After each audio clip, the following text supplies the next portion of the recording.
전쟁터로 끌려간다는 공포 때문에 도망치는 사람은 러시아 청년뿐만이 아닙니다. 러시아의 북한 노동자도 걸음아 날 살려라 발등에 불이 떨어졌습니다.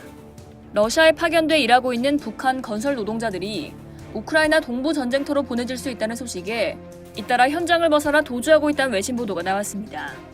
지난 11일 영국 데일리메일과 미국 자유아시아 방송 등은 아직 전투가 치열한 우크라이나 동부 돈바스 재건 현장에 북한 노동자들이 조기 투입될 수 있다는 소문이 돌면서 일터를 벗어나 몸을 숨기는 사례가 늘고 있다고 전했는데요. 러시아 현지 소식통은 요즘 건설 현장에서 북한 노동자들이 보이지 않는다며 우크라이나 이동선이 확산하면서 북한 노동자 탈출이 늘었고 이들을 단속하는 관리자들마저 도주하고 있다고 귀띔했습니다. 이 소식통은 이어 조만간 우크라이나 돈바스 공사장으로 이동할 계획이니 9월 말까지 밀린 과제를 결산하고 대기하라는 평행의 지시가 있었던 것으로 한다며 이후 많은 노동자가 우크라이나에서 목숨을 잃을 것이 두려워 필사적으로 탈출하는 것이라고 설명했습니다. 앞서 지난 7월 알렉산드라 마체고라 북한 주재 러시아 대사는 돈바스 지역 재건에 북한 노동자들이 투입될 수 있다고 언급한 바 있는데요. 실제 돈바스 지역의 경우 심각한 전쟁 피해로 재건 필요성이 높은 지역입니다.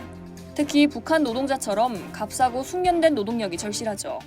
유엔의 대북 제재로 북한 노동자의 공식 해외 파견은 불가능한 상황이지만 러시아가 이를 무시하고 돈바스 일대에 북한 건설 노동자를 파견할 수 있다는 관측이 있습니다.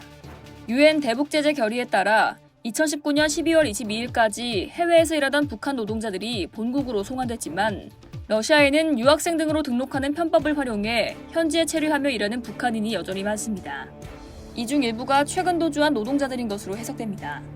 한편 12일 열린 유엔 총회에서 러시아가 돈바스 지역을 포함한 우크라이나 영토 일부를 불법 병합한 것을 규탄하는 결의안 투표에서 북한은 러시아 편에 서서 반대표를 던졌습니다.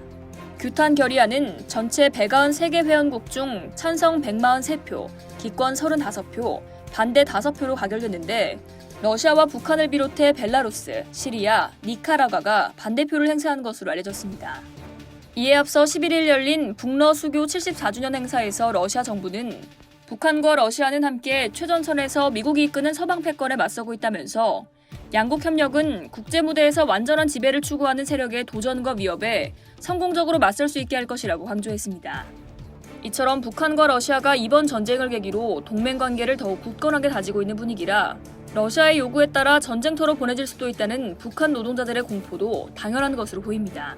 이상 여의도TV였습니다.